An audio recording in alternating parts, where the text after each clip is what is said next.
Hey guys. Hello. Hi Emma, how are you? Good, thanks. Enjoying the sun coming in through Yeah, very nice.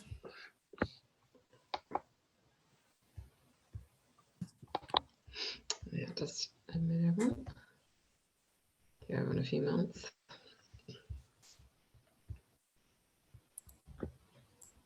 So guys, did you get your questions over to Emma?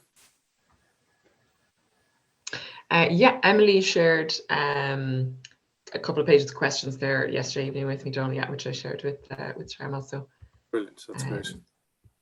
Yeah, hi Shyama. Good morning. How are you? Good morning. Morning. Thank you Welcome for organizing this. Oh, thank you. Well, thanks for joining, Emma. So this morning I sent Emma a lot of material by email. I sent her a lot of, because yesterday night she had sent me the questions and she had asked for resources, and so I couldn't get to it yesterday night, but I did it this morning, and basically I have sent her excerpts from my papers. Okay, one collection.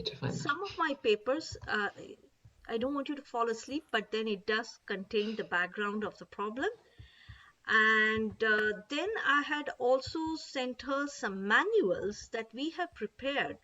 The difference with what we are doing is I wanted to learn from the local masons. So these are co-created with the local masons, the manuals on how the toilet is built. And I'll stop here. Over to the meeting. I'll do what you should. I answer the questions, or you just let Thanks, me know? Shyama. Yes, I just, as you said that, I was like, okay, well, let me check my spam, and they have gone into my spam folder, but I've located them, so that's good.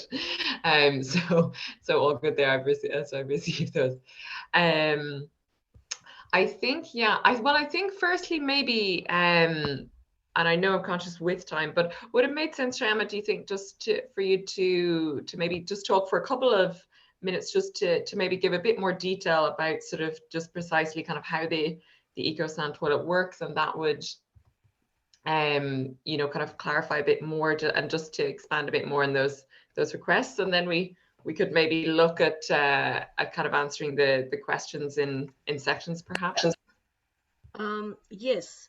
Now the thing is, to answer your question, I thought I would play you a little video, you see, about the ecosan toilet that one of our members did for World Toilet Day, okay, last year.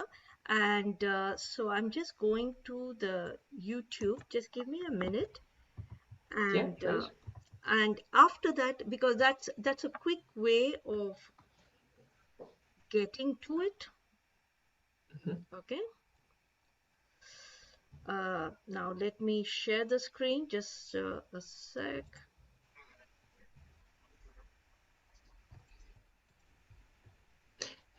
Seriously, I might need to make you. Can you let me share there, the Shyama? screen? Yeah, I'm going to make you co-host, and that should allow you.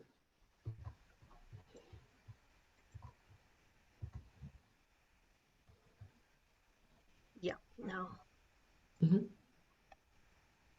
Oops. Wait. I have to share with sound. 1 second. Share screen with sound. On the sign when it's about time. Right. Awesome. Well, okay. I'm with my presentation. That's great. Hello everyone. Welcome to this presentation on addressing the sanitation challenge of coastal villages. This presentation is based on our experience for the past 14 years in Kameswaram, which is a coastal village in South India. I would like to kickstart this presentation by bringing your attention to the Clean India mission. So this is a mission which was introduced by the government of India a few years ago, and we have come a long way with that. And it has three major objectives, which is availability, which means toilets for all, and then acceptability, which indicates that behavior change should come along with the toilets, and then safe technology, which means that having technology that does not affect the natural resources. We'll just get to the problem on what it is. Okay. Let us have a look at what are the problems in developing countries with large coastal areas, India included. So there are two main problems. The first one is, of course, pit littering, and second one is rushing towards ODF. Let's have a look at both of these things in detail. Let's start with pit littering. Shanmugan, you can go slowly Yeah, okay. because Okay, yeah, thanks for that, ma'am. Right. Okay, so let's start with pit latrines. So coastal areas actually have high water table. So why is pit latrine not suited here? It's very simple, groundwater contamination. It simply doesn't work there. So just a second. Yes. Okay. Let's have a look at the vicious impact cycle of pit latrines. So let's start with poor health here. Poor health is due to lack of sanitation. And then to tackle that, what do? We build low-cost pit latrines, and which in turn lead to water contamination, which again leads to poor health, and then the cycle continues. So this is exactly what we are trying to break here. So you may ask, why are pit latrines still being built and used in the coastal region in spite of these things? Two very simple factors. The first one is low cost, of course. And the second one is it's built largely by government and large international as well as national public agencies. So it is widely used by the people until it becomes unusable and then people go back to their old ways. This is the reason. Let's now have a look at the other problem. We are in a rush to build more number of toilets. Lots of developing countries in particular are trying to become ODF in a very short span of time. So millions of toilets are being built without going through proper research of geography and other factors. So we see that there are four major parameters for effective construction and use of toilets: quantity, time, quality, and behavioral change. When we try to force in quantity and time into the equation, your quality and behavior change goes for a toss. So that's exactly what we mean by trying to rush into things with more quantity and with less number of time. Actually, leads to lesser quantity and behavior change. So what are the results of rushing? The first one obviously is non-existent or partially constructed toilets, which will have lack of running water inside the toilets. And then we have defective constructed toilets, which are unusable and of course non-maintenance. So where are these things actually leading us to? Two things. First thing is underutilization of toilets, and another one is suboptimal health outcome, which is not getting the full benefits of toilets that it is intended to. We'll come to behavioral change, especially in coastal areas with large beaches, which practically serve as public toilets. It's very difficult to bring behavioral change here. This is a problem with the gentlemen, especially in the village, because they use the time in the morning to relieve themselves and socialize with their friends. So it's a major problem here. So we suggest ecosan as an ideal technology for coastal villages. We will see why in the following slides. Let me start with the circular design of ecosan here. We eat and poop. Ecosan being a dry toilet, the urine and feces are separated, and the feces is dried separately, and then the feces is changed to compost, and this compost can actually be used for growing trees, which give us fruits and vegetables, and the cycle continues, right? Okay, let's get to understanding ecosan even better. The ecosan toilet has actually three holes, one for wash water, one for the feces, and one for urine. So these three are collected separately and they are processed. So the feces is actually collected in a chamber which is underneath and above the ground level, so that it doesn't contaminate the groundwater.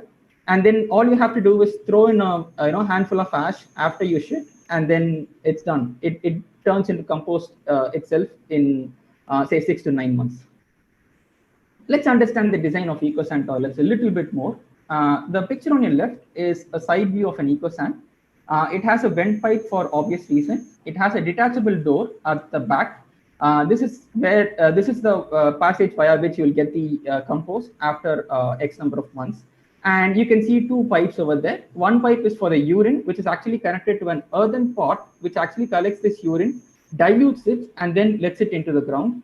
And we have another one for wash water, where the feces is actually filtered out and then let it seep into the ground. And the photo on your right is a compost obtained from one of the toilets. How is ecosan creating value in multiple ways? First of all is very high quality compost. And the most important thing of all is no contamination, because this is what it's actually makes it stand out from pit latrines. And then no desludging is required. So because of this, there are no third parties or any other people involved. So it makes the maintenance easier, and it also obviously helps in improving the health to a great extent. I would like to share some instances of positive impact of ecosan in Kameswaram. A study in 2019 showed us that for every additional 100 households having ecosan toilets, at least 109.5 incidents of excreta-related diseases can be avoided. So these are diseases like typhoid, cholera, cough, cold, and diarrheal-related diseases.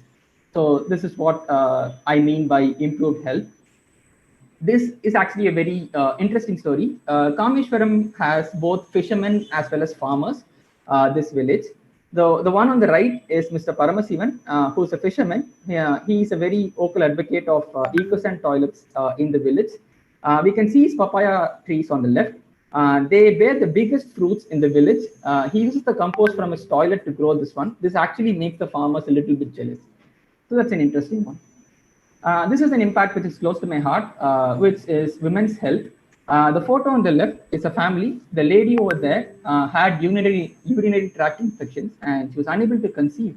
But on receiving the ecosan toilets, her infections were reduced and she was able to conceive a baby.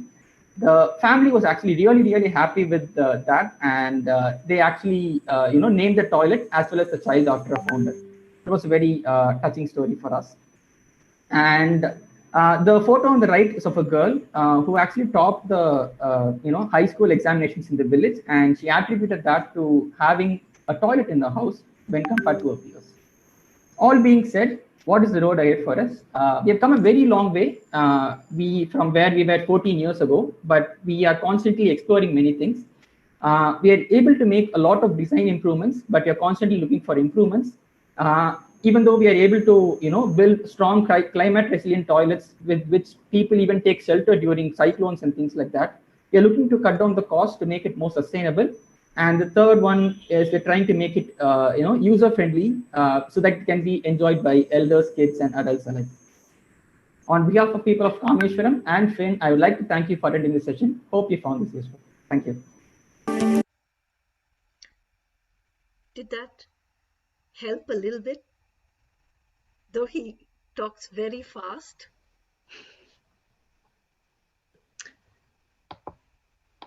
Hopefully so. I hope yeah, it's some really interesting insights there. Even just the story of the woman who was experiencing urinary tract infections, and then obviously that was able to. She named the toilet after me. I was so shocked. She called me. After you?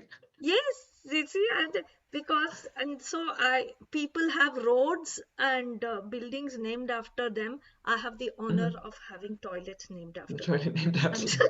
Clearly. Great. Well, what I was thinking, Shyama, maybe just looking at the questions again, and possibly if we kind of group them and look at kind of answering them as much as possible, kind of in groups. So I saw there's quite a few questions maybe around kind of local, the role of local government, and whether the Clean India mission is helping you guys at Finn, or is it actually maybe kind of hindering, or sort of how that's working. So I thought maybe that might be one that we could start with, when there was a couple of different questions linked there. If you wanted to maybe chat a bit about that. The first question that you ask is very important, but before that, may I ask you a question? Who are all of you? Well, yes, absolutely. We should be introducing, absolutely. Well, maybe Donald, do you want to? I mean, everyone can say briefly, but maybe Donald, maybe you want Emma, to? Emma, can I cut in there? Good morning, Shyama. Yes. Good to see you again. Yeah, Shyama, you've a kaleidoscope of different people in different colleges this morning. So we've launched Where There Is No Engineer. So at the moment, we have some colleagues from National College of Art and Design. So Donald is leading the program there, and Donald can explain what they're doing. We also have Trinity College. I don't know, is Sarah on the call? Sorry, no, that's next week, Liam, actually. Next week, okay. Next week, so this is just NCAD. And a few TU Dublin product design students have joined independently, but I don't think so. teachers are. Shyama, our focus this morning is we have product design, whatever that is, product design type. We have other next week. We have kind of civil engineers looking at it. So Donald, do you want to introduce yourself? Maybe give a quick intro to Shyama there. Yeah, sure. Hi, Shyama. Well. Very nice to talk to you. So my name is Donald Healy, and I'm coordinator of a program within the product design degree in the National College of Art and Design Dublin called Studio Plus. And essentially we engage with external organizations on real world projects similar to this one. So yeah, it's a very exciting project and we're very happy to be involved. To Liam's point, we're still figuring out what product design is ourselves. It's an ongoing and evolving discipline, but essentially it is focused on providing, I suppose, physical solutions to user-centered and user-defined challenges and issues. And I think this project is a really nice example of that. So thanks very much for the opportunity to put questions to you this morning, because it's really that, I suppose, understanding of human behavior and how it affects people and what the potential impacts could be. That really, I suppose, motivates the design concepts and right through the development process. So we're looking forward to getting stuck in and producing something meaningful. Okay. Now, then I propose the following. Please let me know if it sounds good. From what I understand and just from listening to you, I suggest that I go at 3 levels. First, I'll explain the policy. Then I'll explain the dominant regimes, as I would like to call it, because I'm an economist of technology and innovation. And I've sort of veered away from the traditional neoclassical models, and I'm going more towards design thinking. Okay, so I'm interested only in solving contemporary societal problems. So this is for me a very major problem in the developing world. Let me explain. So first I will do policy, then the present situation, then I go to the design. Okay. So now to the policy. You see, Mr. Modi, our Prime Minister, who we criticize on so many levels, at least he has done one good thing. For the first time, he has put toilets on the radar. Okay, it was a very brave thing to do, and you got to give the man the credit for it. Okay, because you see this, after India became independent, it first was looking into its basic manufacturing, like steel, cement, building the science capabilities, etc. And then it's only around the 1980s, okay, they started saying, hey, we are becoming developed now. I mean, we are having our pharma and software is starting, but still we are seeing people shitting everywhere in the public. So we got to do something about it. So it started as a government program, supply driven, okay, supply driven, and it was totally nobody cares about it. It remains a very taboo subject, okay, because in India you can divide people between the haves of the toilet and the have-nots, okay, and the haves just don't want to even recognize the have-nots, though they have to suffer them. And so this toilet business, this diffusion of toilets has been going on forever and ever. Then during the end of the 1990s, so you have 10 years of just diffusing toilets. Like in Kameswaram, Donald, this is the best thing. You see, this is the product design for you. You have 2 slabs for the 2 feet. And that's supposed to be something that the government has done during the 1980s under its, sometimes there is a squatting hole, the whole thing in between. But you see, it's just ridiculous. And it was a checklist approach. And was not a demand-driven approach. So with liberalization, sorry, I will try to go very fast. It became a demand-driven approach. Okay, it became a demand-driven approach, and all these international agencies came to India. Okay, UNICEF, World Bank, USAID, Water Org. You know, Water Aid is a UK-based organization, right? Isn't it? Water Aid. There are about 100 toilets in Kameswaram that we have built with their help, which are dysfunctional because of poor quality. Okay, World Bank constructed 250 homes after the tsunami. Not one single toilet is used. They all are supposed to have septic tank. It's basically a hole. Okay, and besides that, nobody uses them. Okay, because they put it just next to the kitchen. And they said, who wants to have a toilet next to the stove, for God's sake? But, you know, you're giving me a house, cool, no problem. You give me the house. They just converted it into a storeroom. Okay. So now I'm coming to the international agencies and all. And so all over the developing world, curious, how many of you have gone to a developing country here? Can you raise your hands on Zoom? One, two. Liam, I know 3. Okay, not many. Let me just tell you, all over the developing world, there are millions of fossils of abandoned toilets. Okay? Millions of fossils of abandoned toilets. It's a major problem. So Mr. Modi did another very smart thing, or his team. We cannot, I don't know who did it. They said the point is not to build toilets, but to eliminate open defecation. That is to bring about the behavioral change. Because there are so many toilets that are being built and that are not being used. Hey, there's a problem somewhere. So in the Sustainable Development Goals, they put that as the goal, not universal sanitation coverage, but becoming open defecation free. That's what that gentleman was saying as ODF, but it is just so much common parlance in India that he didn't bother to explain. Now here comes the biggest joke.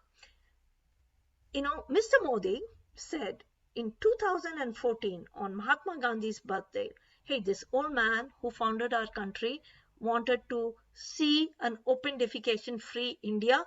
I'm going to do it. 5 years, it's done. So October 19, on his birthday, all government data on sanitation is locked up. And he says, our country is now open defecation free. This is the biggest joke ever. And so I am very concerned as an Indian citizen, you see, about denial. We all know that denying problems at a personal level, family level is not a good thing. It's going to erupt one day.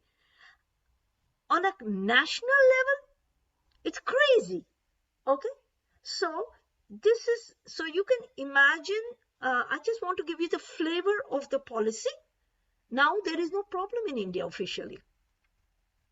Okay? However, they are saying, you see, we are 92.7%. So we are diffusing, you know, toilets under the government policy. Now what happens is that along the coastal areas, we are now subject to climate change. There are cyclones. Okay? So, you know, the Water Aid, what it did is, because I don't think anybody came from the UK. I mean, it goes, there's a whole delivery platform of middlemen. And so it's only, you know, social, no, I wouldn't say social butterflies, but people who can speak English well in the big cities who deal with these international agencies. And when they go to the village, you see, they don't talk with the poor. They talk down to the poor. And when they come, it's as if an emperor is coming, everybody is out, everything is clean. You have these children smiling like this. You take your photos for your annual report and you just say how everybody is so bloody happy and everything is so good, you know. And so what happened is that they gave, and then you know, the first 10 toilets, our students, because I always have students there, even foreign students, they don't speak the language, but they observe.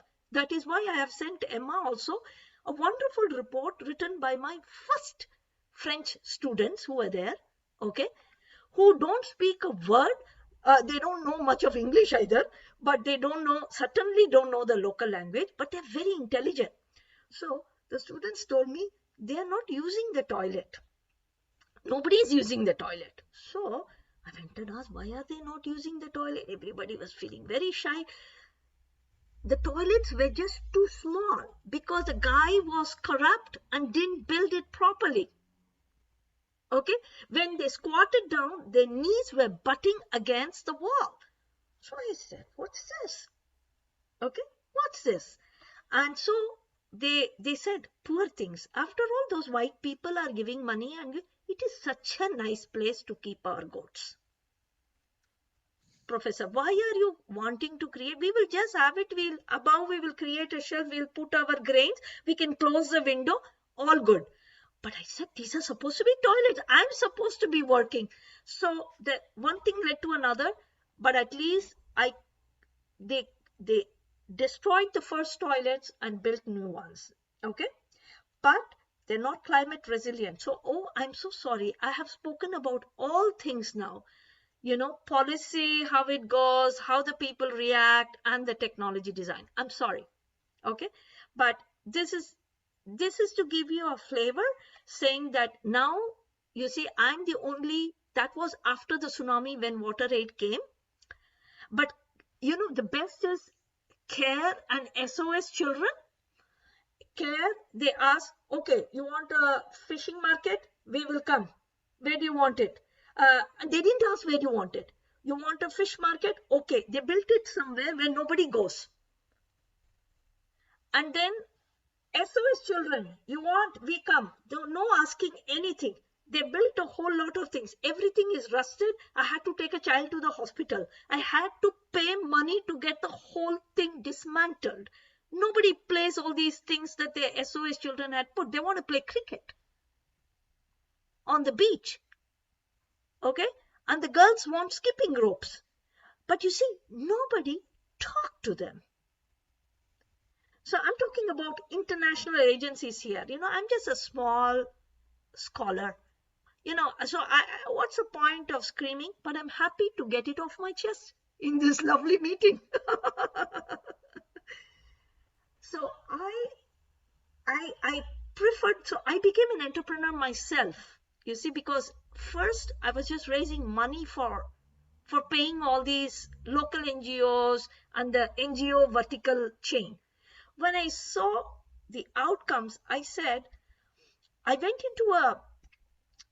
into a depression, not the Western style depression, Indian style depression. What did I do? What did I do? I have taken money from my mother-in-law. My mother-in-law has taken from all her friends, you know, French mother-in-law. I am living in Paris. My mother has gone from door to door. All my aunts have given. I have betrayed them.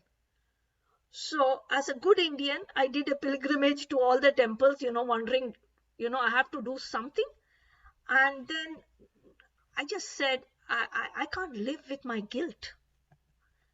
I've taken money from people because it was supposed to be a 3-year charity project. And in those 3 years, I saw so much of this nonsense happening. I said, so now it took me another 2 years. Actually, I made the decision when there was a problem in the financial crisis, because I had to teach in London for 2 years. And the guy there said, teach entrepreneurship. After all, you're an entrepreneur. I had no idea what an entrepreneur was. I was just a do-gooder, good, nice, you know, nice family person and doing these little things because I felt like doing it once in my life. I had to teach it. So then I decided to become a social entrepreneur. So now I do things differently. Okay. It's not big, it's small, but the impact is real. That's why I get toilets named after me. Okay, so the thing is, this is the problem. Ecosan, the problem was brought by the church. I'm sorry to tell you this because I know you're all Christians. It hurts me, but the story is like this. There was a lady, you know, the tsunami. There was a lady who had, nuns also have very big ambitions. You know, they're also humans after all. So there was a nun with a very big ambition. She got a lot of money, and because of me, the village started coming in the papers, and then they said. The church came over to Kameswaram. They had a lot of money. What to do with the money? So they said, you know this lady? She's a Brahmin. I'm not practicing anything. And I'm the last person to think about such things. She is a Brahmin, a Hindu Brahmin, you see? And that's why she's building you. She's building you toilets for the poor. Okay? Whereas we are good Christians. We believe everybody is equal. And we want to tell you, those ecosan are terrible. They are demeaning. By the way, I'm in a village of Dalits. You know, this is what the Europeans used to call untouchables. They're all my pals. If I pay 2,000 euros, I can get a certificate saying I'm also a Dalit. But my husband said, please don't do it. The rate was 2,000 at that time for a false certificate. I don't know what it is now. Okay, so you get a lot of cookie points. So then what happened is there was a big social tension, and they put a lot of septic tank toilets for the Christians in the village, not for the others, only for the Christians. So then because of this, you see, I got a bad name, and so I just said we carry on, but my staff didn't want to build toilets anymore. Because they said that whenever they go, they say, oh, you're working for that Brahmin who wants to give us Dalits the poor man's toilet. So what I did is, with my European students, I got pictures of white people using ecosan. Okay, I'm coming here with an ulterior view. I hope I can show your faces to the village tomorrow. See, they are interested in ecosan. And that's how I discovered the European ecosan movement, the American ecosan movement. I want to make an aspirational toilet. Now, there are fantastic innovations in Europe.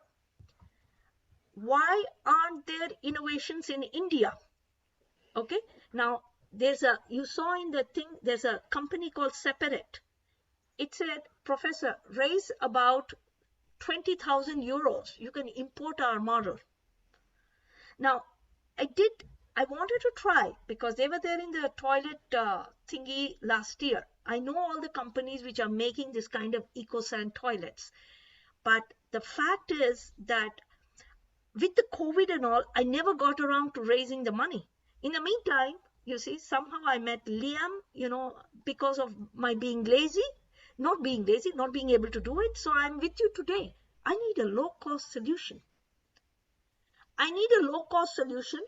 And the very fact that it is going to come from Irish scholars, Irish students, is going to give us the kind of, you know, the Western validation, you know, that is so important. That will be such a fashion statement. I only need somebody blonde with blue eyes. I don't see any red hair. Thomas will do, but you know, just to to really. So you see, I am fighting. This village is the one with the maximum number of ecosan toilets. I won a major policy victory along with other activists, which is to get it worthy of being reimbursed. So now our toilets, you see, the reimbursement, the cost of reimbursement are about, the reimbursement is about one fourth of the actual cost. But still, we're getting reimbursement. And because we do it Sorry, Shyama, can I just jump in there just to check with you? When you say reimbursement, you mean reimbursement from The local government. government? Or, yeah, Yes, from yes. local government. Yeah, yeah. And Okay. the thing is, you see, the government then is there is corruption. The village council is called panchayat. You know, the lady, the panchayat, by law, you see, they tell you how many villages have to need a lady panchayat. Ours is a lady panchayat.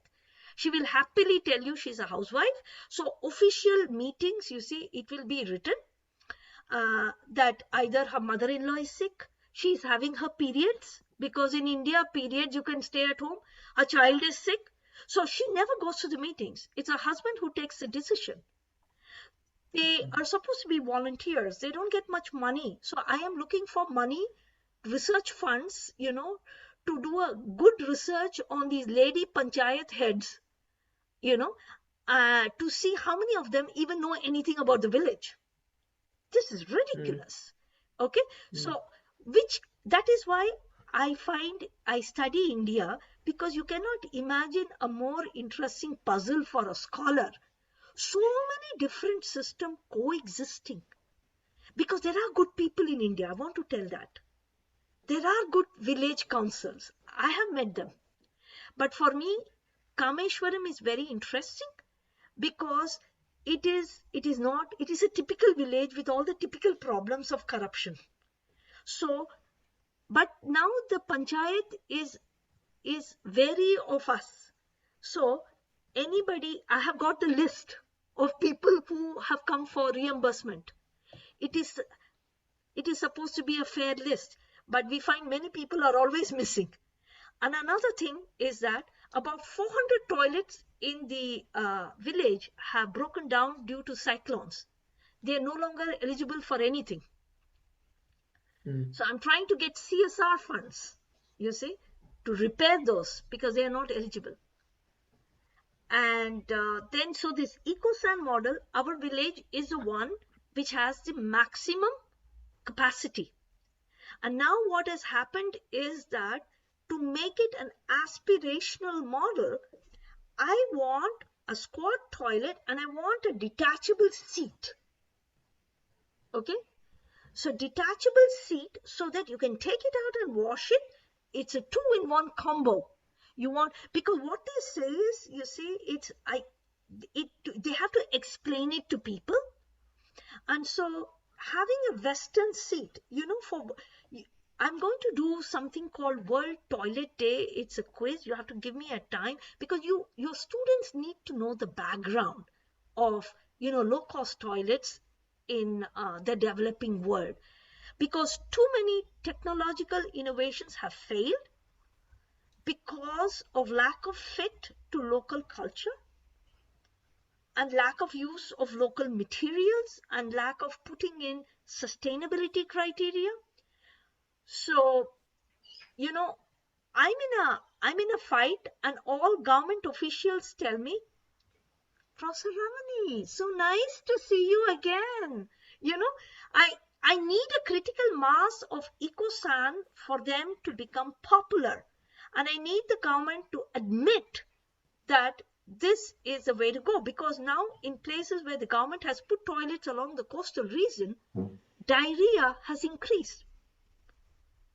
We are having more, so I say in all my things, along the Indian coast, we are going to have millions of points of contamination. It is the same thing in Africa. So I have friends in Africa, all along the coastal region. Medicine Sans Frontier is asking for a mobile toilet which is circular. So I want to say, people, I don't want it to be a one-shot, 2 months affair. You are working on a very humble problem, which with your affiliation, you are going to give it dignity. Because, you see, I went to all our famous IITs, you know, those who are having fabulous jobs in the US and other parts, you see, of the Western world. At that time, they all have a center of alternative technology for Indian development. But you see, even the things they have produced, first of all, the things that they have produced, they send their students their documents which are pretty useless. It's a collation of internet things. It's just not glam. It's not glamorous. So the thing is, however, I'm having kids, Indian kids follow me. And so I will stop here. I probably sound like an evangelist, but I am not. I'm a scientist. I'm a scientist. But it's just, I would have never discovered all this if I hadn't decided not to quit. But that's it. Yeah. Shyama. Yeah. I have to confess, as you know, Shyama, I was part of that NGO circus for a long time. So, but I've confessed to you before, so that's okay. No, I have a question for you, okay? Because I think you've hit a lot of the key points. And my question is very simple, okay? No one looks for something because they need it. They look because they want it. Okay, someone taught me this many times ago. Engineers think logically, scientists think logically, but it's emotion that sells, you know, and your politicians know this, you know, Trump knew it and so on and so on. So emotion is really powerful. So my question is this, and maybe it's a question for some of our product designers, etc. Do you think that, how can you go to a situation where you're being told you need a toilet to where you want a toilet? It becomes desirable, it's added value. And it only becomes desirable, again, I'd be interested to see what you think, is, you know, why do people buy new iPhones? Why do they replace? It's because it's Western style, it's got a cache, as you say, and you want it. It's not because you need it, you want the latest thing. So how do you go from being told you need to wanting a toilet? What's your thoughts? See, Liam, it is a slow process. I want to say that I have crossed this first hurdle. Now people want our ecosan toilets, but I want it to become the dominant paradigm. To make it the dominant paradigm, so this is a sort of live experiment, because I can try to raise funds for some more toilets from corporates. Okay, so what we can, and these are people who say we will use it, please give it to us. So I am preparing their, because now we are making 4 new toilets with an Indian company's funds, you know, that is there. So we are trying, if we say we can try to raise funds, because we have a list of names. So that first thing, that first huge hurdle has been crossed with a selected number of participants who are willing to be our ambassadors. Okay. But then, you see, I'm trying to make something that they would feel really proud of. And why is it a design question? I want a portable toilet seat that is low cost. You see, the separate, it has the world's best mold in Sweden. Okay, it's perfect. Each of those costs a minimum, he says, if he gives it to me at a discount, of about 180 euros. So he says, if you want to put 100 of those, 18,000 euros and a minimum of 2,000 for the transport, even by ship, you see. So can we come up through this kind of long distance design where you will, and are you interested in going through a platform where you will, people are willing to work with masons, welders, carpenters, you know, because I want to say I'm going to India in January and February. So if somebody wants to come along with me, you're welcome. I'll be spending a month in the village. So the thing is, I'm going after 2 years now. So because my mom didn't want me to come in September, because she said everybody is talking about a third wave. So now there's, you know, India is now ranked at a lower risk or same risk as the Netherlands and France. So I guess I can go. So So, but they have to be doubly vaccinated, but you can see. So it would maybe good to make a lot of videos and things, but this is something, and if it works here, because this is like a live experiment, because you will get feedback from the people. So I can ensure documentation, feedback.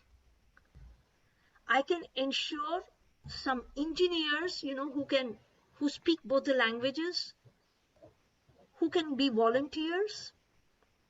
And so, but it is not a glam job. That's what I wanted to say.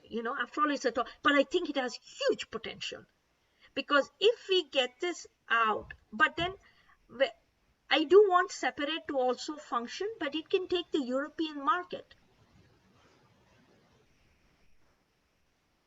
Okay, so I cool. want something, yeah. Emma, is there, or maybe we open it to, the idea is two-way, so. Yeah, I was going to say, exactly. Does anyone want to jump in there with a question? Well, I think first of all, Shyama, thanks very much for, like a very passionate and detailed overview of, the whole kind of political, cultural, social dynamic. I think it's very interesting just to see that kind of complex interrelationship between the various different elements, and how that filters right down to essentially how people react and behave to various different initiatives on the ground, and I suppose how our perceptions from a Western point of view are I suppose, just based on our own kind of interpretation, rather than local conditions or local people's view on things. So I suppose, we would certainly be open to as much input from and I suppose as much interaction with people who are at the or who will potentially be using the toilets or building the toilets, or have knowledge, I suppose, of local conditions. And I think that's kind of fundamental to creating some sort of solution that will be adopted. Just you mentioned there about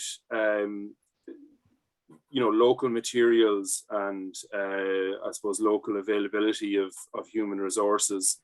Can you just kind of outline that in terms of what we may be able to consider in terms of availability of materials, availability of skills, and how those can kind of best be utilized, and I suppose what outputs that we would need to produce to enable interpretation, let's say, of schematics or drawings or those kinds of things. So let me just say that since we have got one thing that has been done by an engineer intern, and that is a manual. The only thing is, I think I've got a lot of material. Okay, let me just resources first. We have got 5 people on the ground. Okay, all my papers have been written with these 5. We are starting English language classes, but basically they are educated in theory. That is, most people in the village have a master's degree. Okay, they cannot write even a paragraph. So I asked them, how did you get the master's degree? Please show me your records.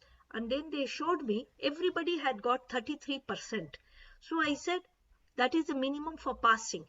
And when I asked them, this is very uniform. How is this? They say, we never go to the university. We tell them our caste. All the professors and director of the university are so scared, we just get a degree. This is again sham. You get it? When you are a Dalit, you see, you want to say we have made Dalits progress and all that. So you give everybody a MA degree and they're totally useless. So I have told in my class, it is 100% reservation, but nobody gets a free marks. So these are trained people by me, but they have a language problem. So what I can do is we are making PowerPoints of our latest toilets, and we'll be making something on innovation, a video on innovation. So I can send that to you, all the innovations we have made, all our mistakes, because we adopted the UNICEF model that they have given in a very nice handbook of ecosan. It simply doesn't work, and nobody tells you all the things that don't work, you know. So I can share all that with you. Okay, I would like to have an idea. Both Emma and Liam told me, look, we don't want to bug you all the time. Okay, who can answer these questions? Okay, so I would prefer to have some meetings with the instructors, with the lecturers. A few meetings, I think it's necessary, so that I can explain everything, and I can send them also the PowerPoints. And then for the students, I do have other Indian students, but my faithful bunch, they're not very good in English. Okay, so but we can get translators and all that, and even the people whom I have who speak English are not good in English, because I am having the strata of society which is really trying to come up, but which doesn't have the means. Okay, I would like some, maybe I will get some, you know, I went to a normal government school, but in Delhi. Okay, so the thing is, it's different. If I can get some Delhiite who knows the language, and also this, I'm trying to really rope in my sister, you know, it would be great if anybody wants to come with me to India in Feb, you know, but they're most welcome, because I cannot do the international travel and all, but I can take care of all local, you know, lodging and boarding. That's not a problem. It might be useful to see it once. Okay, otherwise I will try to help you with the meager resources I have. Okay, I can put a call for interns in India, but then I would like to make a plan with the teachers. What are the resources you need? How many translators? I can make those Indian kids go to the village. They can be from Chennai, and because it's Irish, you see, we will have many of these socially well-off people willing to put their little toe into a village. By the way, I come from a very ordinary middle-class traditional family. Except for my Franco-Indian children, no other child has been allowed to even visit the village. My mom came when the French TV came. So having you guys, you know, putting it as a Finn collaboration with Engineers Without Borders, Ireland, I can get a whole lot of Indian kids who will know both English, but I don't know if they will have the passion. So I want only one or two of those. I want you to meet my ecosan ambassadors on the ground, even those who swear that this is so good. I have got a lot of brand ambassadors now, and they will be happy to give you ideas also. Okay, but I need those kind of people. So the main hurdle for me is language. It's not resources, it's not goodwill, it's a language. Okay. So I think, so what we're proposing is that, so after like a research period, that the students will then develop concepts and then progress those on towards like a development or a developed design. And I think what would be very beneficial is, you know, I suppose that connection with either yourself or whoever that you think is most suitable, to give some feedback on so maybe research findings, so maybe in 3 stages. So research findings, concept development, and then the final developments.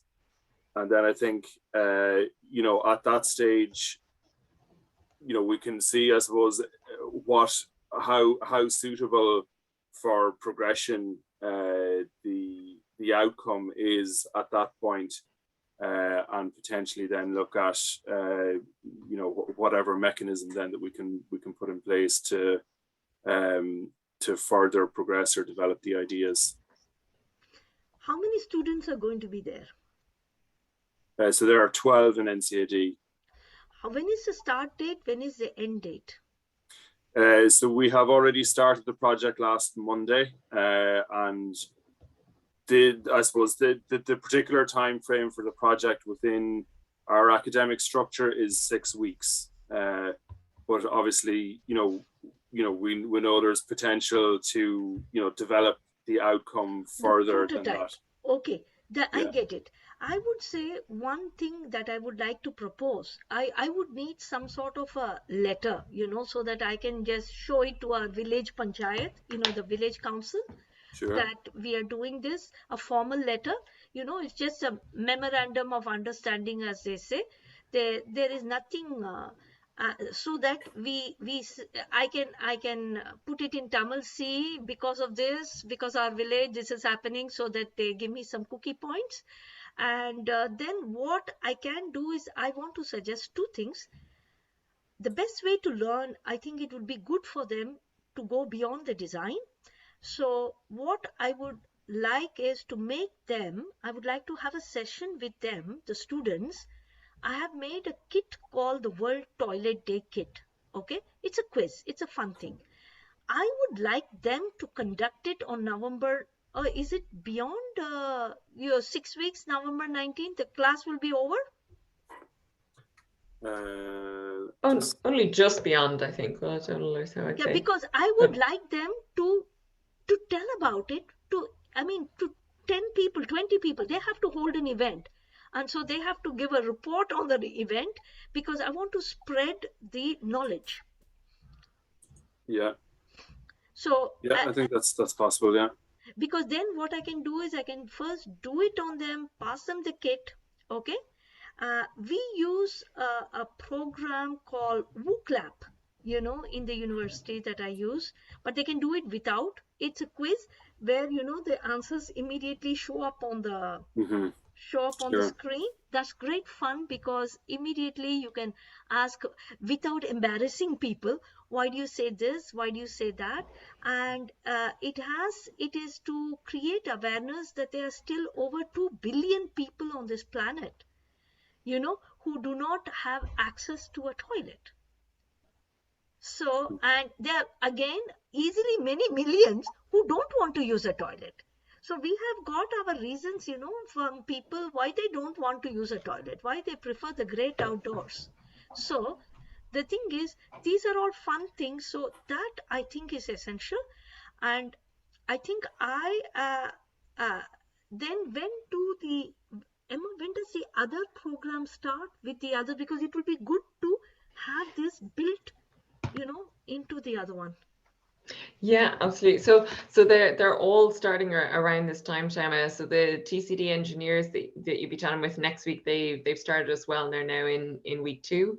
And there's probably only going to be a few people from TU Dublin this semester. So it's primarily our group here. TCD finishes when? Maybe to explain to Shyama.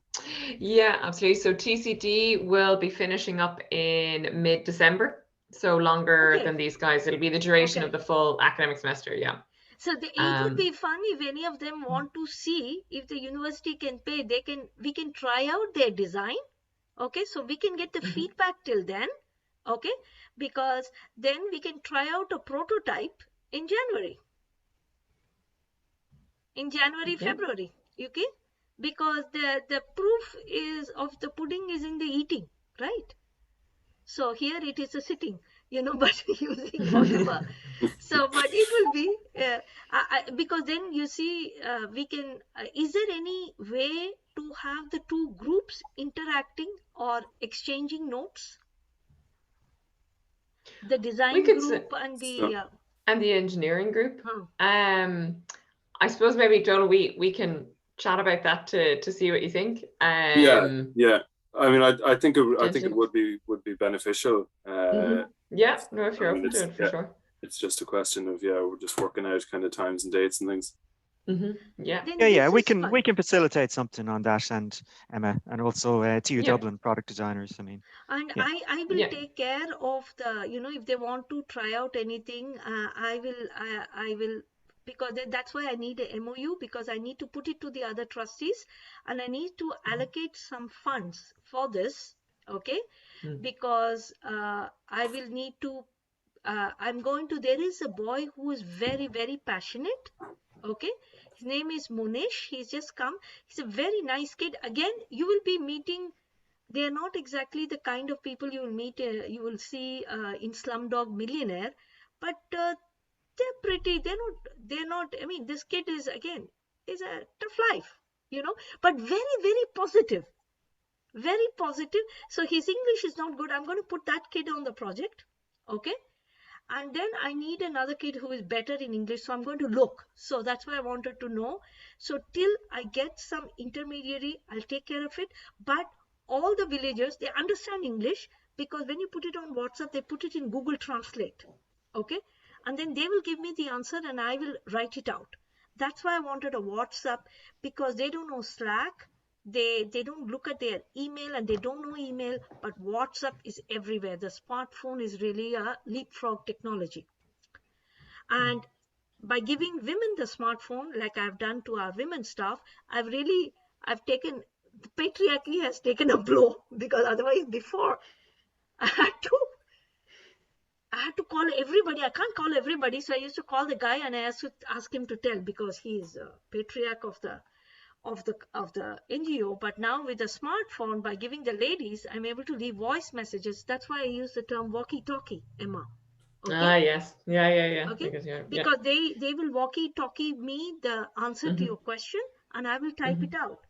And I will ask, I will get 2 more kids, so we will be on a walkie-talkie thingy, and we will see what we can do, okay? And I mean, I will understand if you don't take it up next year, but I'm going to look, and I won't give up till I get it. But I'm also trying to see if I can get those beautiful Swedish made, because if I can get those, I told, our ecosan will become a hit, because they look so beautiful, of molded plastic. But can I get that for 5,000 people? Impossible. You see, 180 euros is a lot of money, so. And Shyama, can you, maybe it might be useful for the guys to have a look at that particular design. Yeah. I can give you all the video links. The guy has shown, he's fantastic. He's a lovely person. And he has even designed for me the Indian squat toilet that is much more user friendly. Okay. But I don't have those molded plastic machines. But he is in our World Toilet Day. That is why I suggest the following, Emma. Next week, I will be meeting the students, right? This time, can I run the World Toilet Day kit through them, give it to them, so that it sort of sinks in the big challenge? Yeah. Okay? Yeah. So, yeah, I think absolutely. So then they have to, as part of their assignment for the course, I will share the report they do, because because if you don't ask a report from the students, it may or may not be done. It might be shown to their mom, so over a cup of tea. So I want it done properly. I'm very, and so they will need to submit a report to you, and which is very interesting data by itself, because one day it can make a research paper on perceptions of sanitation by those, in the Western world. It's at least a blog, So it is very interesting, and it might be interesting for Engineers Without Borders also, just to see the kind of knowledge that is generated from this kind of, and the externality, positive externality that you create beyond the project. Yeah. Then after that, I will put 1 hour per week to answering questions myself, face to face.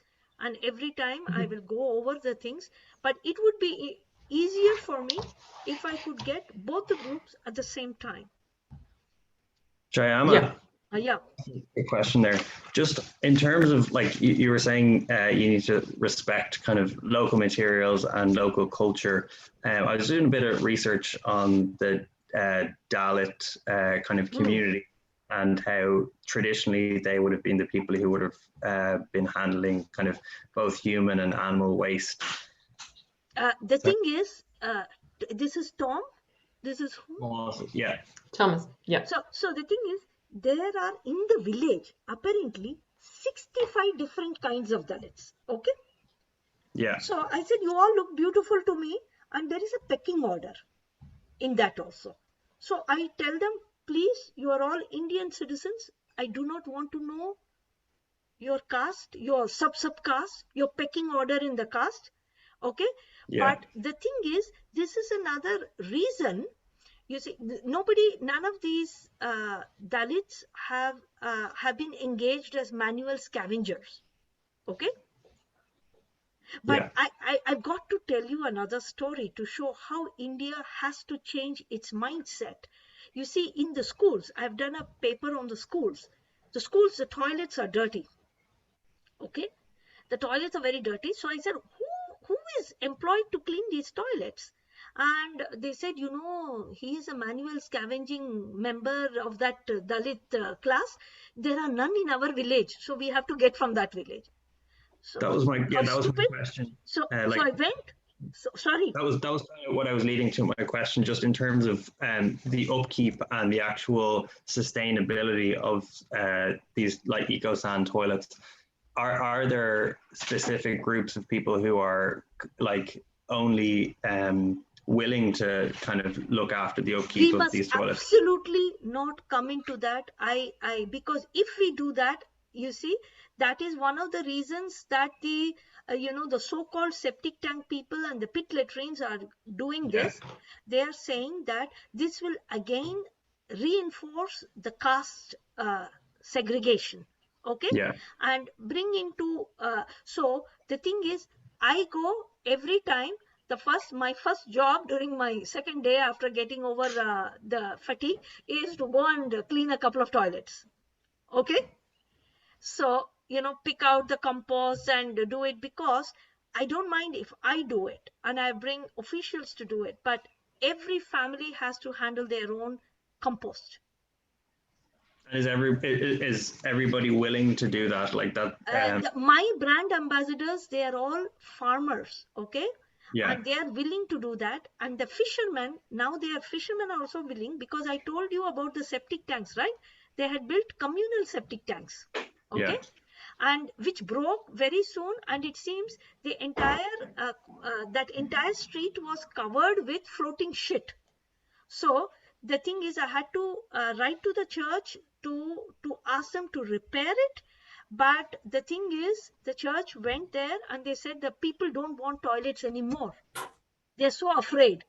So you see, now we have I'm getting, because of this persistence, I'm getting pockets of people who like the ecosan, who don't mind, because that is why that is a fisherman with the biggest papaya in the village.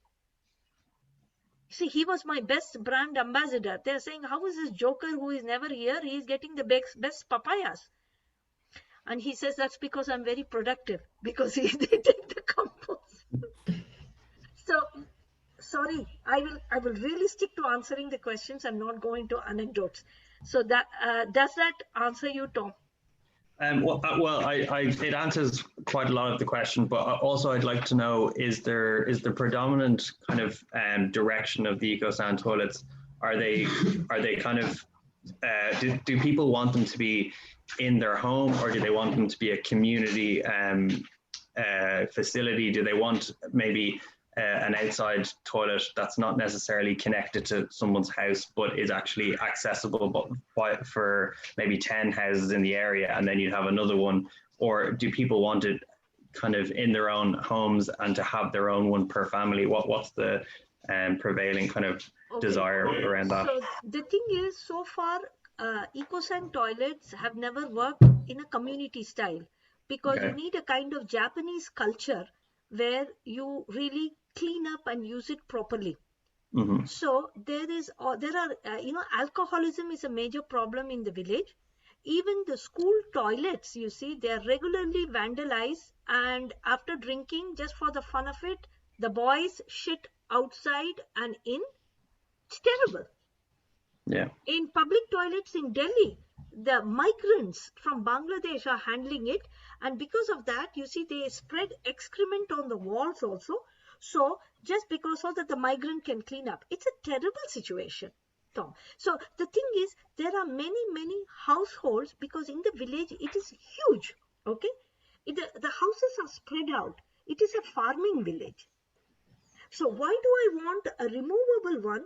Because kids need to be told, disposal of child's tools, proper disposal is very important. Okay. And right now they just shit anywhere. Okay. And elderly people are not able to squat. So the thing is, squatting is good, but it's good, better for health. So that is why I want a portable one, that can be fitted. I thought of having 4 holes. So next time when I talk about the design, I'll show you the design and I'll share my ideas about the design. What we can do, because we can even buy these medical chairs that are available on market. You see, they have a hole in the middle that you can put in the room, and people, it's like a pot, chamber pot. But the thing is, how do you separate the urine and the feces with minimal motion? And we are washers. How do you allow for enough space for washing? So these are all things, I don't know. I'd like you to brainstorm in terms, it's all about design for me. Okay, that's brilliant, Shyama, and it's a really valuable input. Unfortunately, the students have another talk at 1:15, so we're just going to have to sign off. Yeah. But I think it would be great to organize another talk or meeting with you, and as I said, to get that kind of feedback on the research findings, and then further development. So maybe give me three days or even 5 days before, it would be easier for me to just answer your questions. I would also invite all of you, if you are free, to come next Friday. You should also participate in the quiz, because teachers should also know about the world situation and the research findings. Brilliant. I think Fridays might not Another day. not be possible. I will do one yeah, session we'll just for the certainly teachers. organize it for another day. Yeah. Okay, Yeah. so maybe we'll follow up with you, Emma, then, in terms of Yeah. Okay, Absolutely, we can organize that, yeah. And I can maybe chat to you, Donald, to see then if the students want to go ahead with potentially joining the kind of WhatsApp group like that, if we want to pursue that, and we see how we organize it. Yeah. Brilliant. Okay, brilliant. Well, I hope that's given you a lot of insight, guys. Thanks so much, Emma. Without saying thanks to Liam. You have made this happen. I am so happy. Yeah. I'm so happy. Thank you very much. Okay. Wait till you Thank see you very the end much, product, everybody. Shyama. You haven't seen it yet. And Emma, just send those MOUs that will help me to send a signal to the team. They will proudly take it. Yeah, that's no problem, Shyama. Take I'll organize that with Emma, and we can liaise with the different lecturers just to get that sorted. Yeah. Thank you. Terrific. Okay. Great. Bye-bye. Okay. Thanks so much, Cheers. guys. Thank you very much. Take care. Take care. Bye. Bye.